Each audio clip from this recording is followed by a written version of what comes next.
ഒരിടവേളയ്ക്ക് ശേഷം കഴിഞ്ഞ ദിവസം വൈകുന്നേരത്തോടെ പടയപ്പ വീണ്ടും മൂന്നാർ നല്ലതണ്ണി കല്ലാറിലെ മാലിന്യ സംസ്കരണ കേന്ദ്രത്തിലെത്തി. പ്ലാന്റിനുള്ളിൽ നിർത്തിയിട്ടിരുന്ന ഓട്ടോറിക്ഷയുടെ ചുറ്റും പടയപ്പ പലവട്ടം നടന്നെങ്കിലും ഓട്ടോയ്ക്ക് കേടുപാടുകൾ വരുത്തിയില്ല.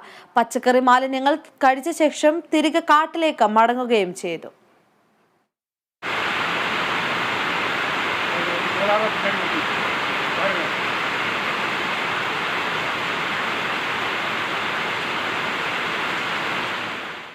കഴിഞ്ഞ കുറേ ദിവസങ്ങളായി പടയപ്പ എന്ന കാട്ടുകൊമ്പൻ മൂന്നാർ പഞ്ചായത്തിന്റെ കല്ലാർ മാലിന്യ സംസ്കരണ കേന്ദ്രത്തിലെത്തി പച്ചക്കറി മാലിന്യങ്ങൾ അകത്താക്കുമായിരുന്നു.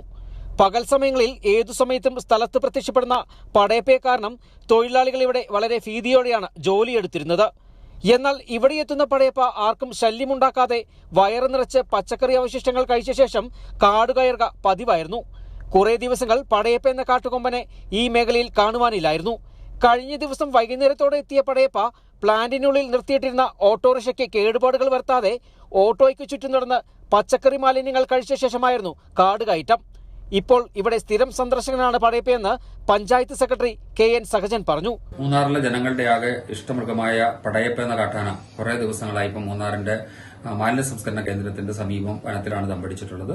ആ മാലിന്യ സംസ്കരണ കേന്ദ്രത്തിലെ ഗേറ്റും മറ്റതുമൊക്കെ തകർത്ത് വിവിധ നാശനഷ്ടങ്ങൾ ഉണ്ടാക്കി പഞ്ചായത്തിന്റെ പ്ലാന്റിൽ കയറി ഭക്ഷണ മാലിന്യങ്ങൾ, പച്ചക്കറി ഉൾപ്പെടെയുള്ള മാലിന്യങ്ങൾ ഭക്ഷിച്ചുകൊണ്ടിരുന്നു. ഇപ്പൊ കുറെ നാളുകളായിട്ട് ദിവസങ്ങളായി മാർക്കറ്റിൽ നിന്ന് എടുക്കുന്ന നല്ല ഇനം പച്ചക്കറി മാർക്കറ്റിന് വേസ്റ്റ് പ്ലാന്റിന് സമീപത്തുള്ള സ്ഥലത്താണ് നിക്ഷേപിക്കുന്നത്.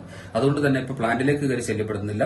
മറ്റ് പൊതു ഇടങ്ങളിലേക്ക് ജനങ്ങളുടെ ആവാസ മേഖലയിലേക്ക് ഇറങ്ങി അവരുടെ വ്യാപാര സ്ഥാപനങ്ങൾ തടസ്സപ്പെടുന്നില്ല.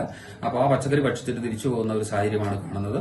എന്താണെങ്കിലും പടയപ്പയ്ക്ക് നല്ല ഭക്ഷണം കിട്ടിയാൽ അവൻ ആരെയും ദ്രോഹിക്കില്ല, ശല്യപ്പെടുത്തില്ലെന്നാണ് നമുക്ക് ഇതിൽ നിന്ന് മനസ്സിലാവുന്ന കാര്യം. സമീപകാലമായി പടയപ്പ തോട്ടമേഖലയിൽ ഇറങ്ങി നാശം വിധിക്കാറില്ല. കാരണം അവന് വേണ്ടുന്ന പച്ചക്കറി ഉൾപ്പെടെയുള്ള ആഹാര സാധനങ്ങൾ കല്ലാർ മാലിന്യ പ്ലാന്റിൽ പഞ്ചായത്ത് എത്തിച്ചു നൽകുന്നുണ്ട്.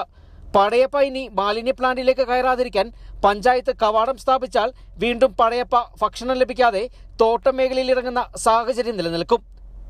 Kerala vision news, Idukki.